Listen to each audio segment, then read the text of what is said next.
when picking a partner, one of the things that I think is often overlooked is where someone is financially. Because I think when you have financial independence, you make decisions that are not governed by finance, but governed by the factors that are floating around in that decision making process.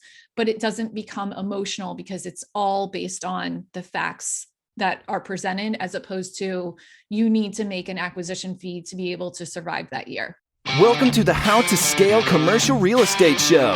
Whether you are an active or passive investor, we'll teach you how to scale your real estate investing business into something big. Ashley, welcome to the show. Thank you so much for having me. Hey, the pleasure's mine. There's same three questions I ask every guest who comes on the show. Can you very quickly tell us, where did you start? Where are you now? And how did you get there? I actually started with house hacking. I think most people think that, their first foray is maybe flipping or wholesaling, but a lot of people, when they think about it, it's really house hacking that started for a lot of people, because most people, get into a situation where they have a roommate or, rent some portion of real estate that they may already own, or maybe they're renting and they're subleasing. And that's what happened for me. So I started with house hacking, and then have done a little bit of almost everything, done short-term rentals, long-term rentals, flipping. And now we're in large apartments. So that's our primary focus today, is buying and repositioning and then selling large apartments. Talk to us about that kind of process as you went through that, because there was some steps along the way when you decided to go bigger. There were some steps along the way when you said, okay, we're not going to do short-term rentals anymore. We're going to do multifamily properties. What was that process like?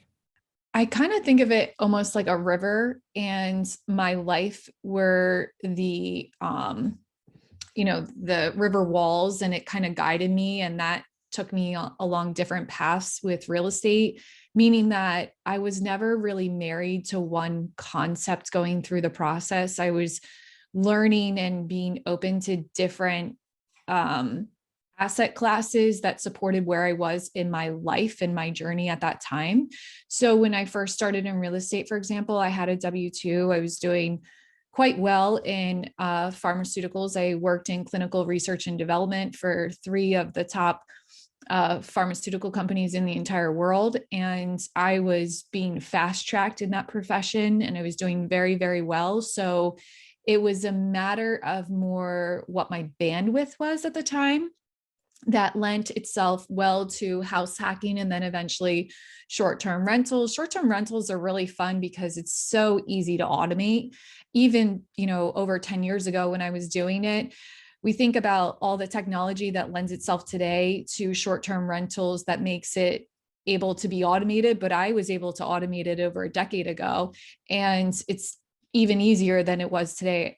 I look back and I think to myself, how did I not stay in short-term rentals? Because it was so lucrative then, and we were literally making hand over fist when we were doing it, but it wasn't, like I said, different things in my life came up, and then different aspects of real estate presented themselves as opportunities. And as we all know, as entrepreneurs, we all have shiny object syndrome. That's how we become an entrepreneur in the first place. So it's being open to different ideas, but having a balance of when to say no. And I think in the beginning, my no was often guided by my bandwidth as opposed to, my internal barometer making those decisions. And then over time, I've had to kind of massage that and become stronger at saying no, and figure out what really supported my long-term vision and my why and what I wanted out of life. And that married very closely to what large multifamily provides. Interesting. Well, talk to us about when you say balance, bandwidth, and then, the idea of what you wanted out of life. At what point in time did the fast track career, did the appeal of that become such that you said, all right, I'm going to walk away from this and go into real estate? Because that I think would be very hard for a lot of people to do. I've always been an entrepreneur by nature. Even when I look back as a little kid, there were certain things that I did in school that, was a foreshadowing of where I am today. So when I look back to where I was in pharma, when I stepped away, my ultimate goal was to become a CEO of a large pharmaceutical company, one of the top companies in the world. And I know 100% I could achieve that. Wow. But at the end of the day, I was sacrificing the whole reason I went into that profession in the first place. So the whole reason I went into that profession and the whole reason I worked basically my ass off in that profession is because my parents provided so much support for my brother and I that I knew that was the most important thing that I wanted out of life, was to be able to have the flexibility to make decisions and spend time with my family whenever I wanted to. And my parents were able to achieve that despite the fact that we did not grow up wealthy at all. My dad was self-employed as a general contractor, and we went through different market cycles. So I saw the impact of, a down market has on construction and real estate. And then on the other side, my mom worked for a small business as a business manager for the entire company. So she had that flexibility because she worked for a friend of hers that she grew up with, and they had a long-standing relationship. So she had this flexibility in her profession. So what I thought at the time was, if I become the CEO of a company, I ultimately could call my own shots and make those decisions. But what I didn't realize is I was sacrificing so much along the way to get there. And ultimately, I was in this hamster wheel because I was in a situation that I just kept running in this spinning wheel. And even though that wheel moved maybe throughout the hamster cage, I was still in this cage and I was still working for someone else. And every single Monday I was working on someone else's dream, not my own, and then trying to, implement my dream within someone else's dream. And conceptually, I liked what I was doing in research and development. I led a trial that ultimately ended with approval for chickenpox vaccination for pediatrics in India that I'm super proud of. But at the end of the day, when I'm looking at what am I doing for my family, there was obviously a monetary contribution, but in terms of being there for my family, which you cannot put a dollar figure on, I felt like I was just sacrificing so much. So ultimately, I made the decision to go out of that profession, and I started a few other companies before landing in real estate. And at the same time, I was doing real estate on the side. I just never really considered real estate when I first left my job as, something that I would work in full time. But now I obviously work in it full time and have for many years now. And it's become just a part of my life. What was the moment when you knew that you were on to something in real estate? I feel like you can be successful in any aspect of real estate, in any asset class. That's what's so exciting about real estate. And that's why we get drawn and we get distracted, because you always know someone who's an amazing wholesaler, who's an amazing flipper, who's amazing at apartments, who's amazing at industrial notes. Someone in every asset class, because it's possible to be very, very successful, uber successful in every single asset class. And I think to me, that was something that was really exciting. And then the other component that I always tell this story is the one year we did our taxes and my entire salary went to pay for the taxes for the year. And I was making six figures and I was doing very, very well. And my entire year went to paying taxes. So mentally, when I paid our taxes that year, I just had a hard time conceptually thinking to myself, I just worked for a year for free.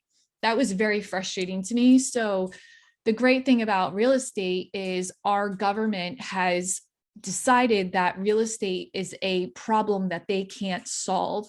So they incentivize the wealthy to invest in real estate so they don't have to tax the masses to offset that national problem that we all face. So because of that, it attracts people and it attracts capital to these different issues, these social issues we have. And then it becomes a tax write-off and a tax incentive for investors. So for me to kind of marry those two concepts, to have the flexibility, when you look at real estate as a whole, it was a perfect solution for what I was looking for and what my family was looking for.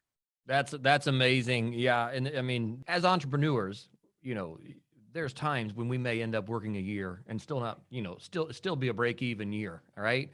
I mean, I've had plenty of those where you're like, oh, great, I worked all year long and didn't make any money. But it's an entirely different situation when you've worked all year and then you write that check to the tax man. I mean, I can't, that makes my stomach hurt. And I'm so sorry, on that front, but it sounds like that was one of the launching pads that took you, to where you are now, saying, hey, wait, there's a better way than this. What were some of the steps maybe that you took, from that point, saying, okay, there's real estate. How did you get to where you are now? I mean, you guys have a large team. You guys are buying large multifamily properties. I think the last one I saw was 409 units, if I'm not mistaken, that you guys are working on right now. That's a big acquisition. How did you guys get there? Hard work and consistency. I can tell you that I've met people who are smarter than me, but I will outwork anyone. I am very consistent in my work. I get up every single morning and I work every single day. That includes weekends, includes holidays. I don't associate myself and hang out with groups of people who come home from work and then watch TV and sit on the couch all evening and eat potato chips and do that kind of stuff. That's not, that's great. And I'm not trying to knock anyone who does that, but that's just not me. And that's the differentiator. There's a philosophy of the 10,000 hour rule. And my philosophy is I'm going to get to 10,000 hours before anyone else's. And that's from putting in that consistent hard work. And that's inclusive of holidays and vacations. So even though I want the flexibility to do whatever my family needs, and I have that flexibility to do that, I also too recognize the balance between, okay, I'm going to spend the entire day with my family, but I'm going to get up 2 hours earlier so I can get my work done for the day. So I don't have to worry about it, but I put in that time. I just didn't ignore it and forget it. I think when you're consistent and you show up every day, consistency beats out so much competition and so many challenges that you face, because if you're constantly trying to solve problems and provide opportunities for people, then it's just turns into a machine and it ends up being, I think we're doing very well. I'm very proud of where our company is at right now. I'm very proud of what we're building and what the future is for our company. I think that we've set realistic goals. I think we're going to exceed those goals. And I also think too, that we stick to our morals. We're not a team that acquires for the sake of acquiring. We're not focused on unit count. Most people define their metrics off of unit count. We don't define it off of that. We define it off of our investors' returns. So that's kind of a different philosophy. So we're very strategic on the investments we select.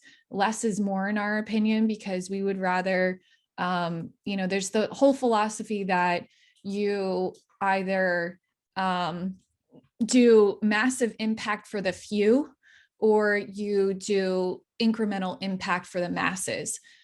Our focus is doing massive impact for the few. So we're not trying to, get thousands and thousands of investors and to have a deal rolling out every week with the potential of, picking deals for the sake of picking deals, and maybe the returns aren't as strong. We're very, very critical on the deals that we select. We put multiple safeguards in place.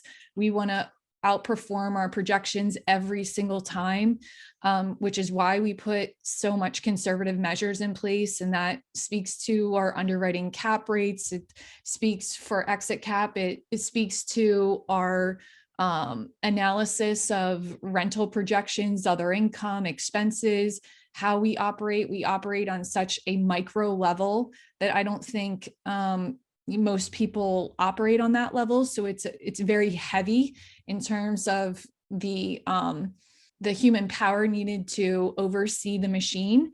But at the end of the day, I think that it speaks volumes to our investors, and it creates wealth building opportunities, which is why people are attracted to us. That's interesting. You know what, when you're not operating on a unit count, when you're not operating on dollar amounts of deals getting done, how is it that you are able to continue to fund that machine? You know, if you are sharing the bulk of these profits, I actually did some research on you guys and looked at some of your splits and things, and I go, gosh, that's really generous on the investor side. How are you guys able to continue to do what you do if you are staying micro focused and, you know, really, really, you know, juicing the returns for your investors? How do you guys keep your machine running, especially with the number of personnel you have? That is a really great question. And there are a few different components to it. The first component is that when picking a partner, one of the things that I think is often overlooked is where someone is financially. Because I think when you have financial independence, you make decisions that are not governed by finance, but governed by the factors that are floating around in that decision making process. But it doesn't become emotional because it's all based on the facts that are presented, as opposed to you need to make an acquisition fee to be able to survive that year, right? Right. So my partner is Jay Scott, and we align on so many different things. We are complementary in skills, but we align in terms of ethics, work ethic, our morals, our family values, but we're also aligned financially. And, we didn't get there overnight. We worked very hard to be there, but we are very aligned in terms of our financial situation. And that allows us to come to the table with this same decision making, in the sense that this to us is a marathon. It's not one deal, get rich, let's go and do something else. We're in it for the long run. This is a marathon to us. And we would rather make less and our investors make more. So we create more opportunities. Our investors come back. They recognize that we are in it for them. And that creates trust. And trust comes with respect. And that's what we want to build. So, and loyalty, that's the other component. So we feel that by giving up today a little bit more, that creates loyalty, and that continues to reward itself, long term, that people see we're doing right by investors. That's really important for us. So that's one part of the component. Or one part of your question is that we're creating situations where we're sacrificing a bit up front so we can have the overhead, we can, create this machine. The second component is being aligned with the people that want to partner and work for you. So in terms of the traditional way in which people hire, I think there are a lot of people in multifamily that are very kind of selfish with the returns, and they want everything for themselves, and they want to hire out everyone. And there are positions obviously within companies that you can hire out, but there are other positions where to have true alignment, you have to have alignment with, in terms of some portion of equity. So we also offer in certain roles that equity to create alignment. So that allows us to work towards the same goal, be motivated by the same factors, which then in turn, we all win. We win together, we work together. That's what we're trying to create. When it comes to equity and alignment of goals, how do you guys structure it such that someone gains equity but not control? Because I would think that as you bring partners or bring team members on, if you're giving, and this is just a very strategic and, nuts and bolts question, but, you bring partners or team members on, and then the next thing you know, it's like, hey, this is not a good fit. How do you do that and protect the integrity of the company, and yet at the same time motivate people who come on board? So historically, we haven't partnered with anyone we haven't known for at least a year. That gives us a great opportunity for us to get to know the individual. And when you're in large multifamily, it's not like flipping where it's a very short-term partnership. It's a long-term partnership. And you have to be aligned on so many different fronts. I think the word control typically has a negative connotation, but we kind of look at it in terms of the opportunity and the positive connotation control can have. So control can also have the connotation of autonomy and responsibility and accountability. So ultimately, if you're partnering with the right people, you do want them to have control over certain components. You want them to be an expert of certain components. The great thing about large multifamily is I think of investing in large multifamily is you're actually buying a business and you get real estate attached to it. And the reason why I think that way is because it has so many different aspects. You can be an amazing accountant and be good at multifamily, or a lawyer, marketing, property manager, sales. There's so many different components different skill sets that are needed within the multifamily business. And if you allow someone to control that aspect of your business, plus have alignment, and they're a true expert, then you've actually hired the right person. Mm. So, and I think a lot of people, to your point on control, they think that they're giving up something instead of realizing what opportunities can be created. So if you have someone, for example, we just recently hired a few months ago an asset manager. I trained her for over a year before we even hired her. So we did it on like kind of a get to know each other. Every single week, I met with her for a minimum of an hour to 2 hours.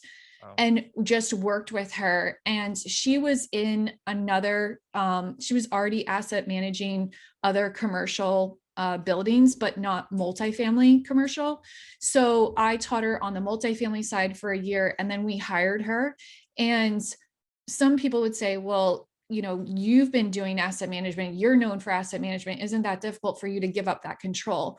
No, because what I've done is I've empowered someone else. So recently we hired a new asset manager, and I trained her for a year prior to her coming on board. Right. And ultimately, what we were able to do by bringing her on board is she has now the experience of how I make decisions, but she also has experience before from the properties that she was managing before. So she's going to breathe new life into our company, understand the rationale of how I make decisions, coupled with how she made decisions at her previous employer.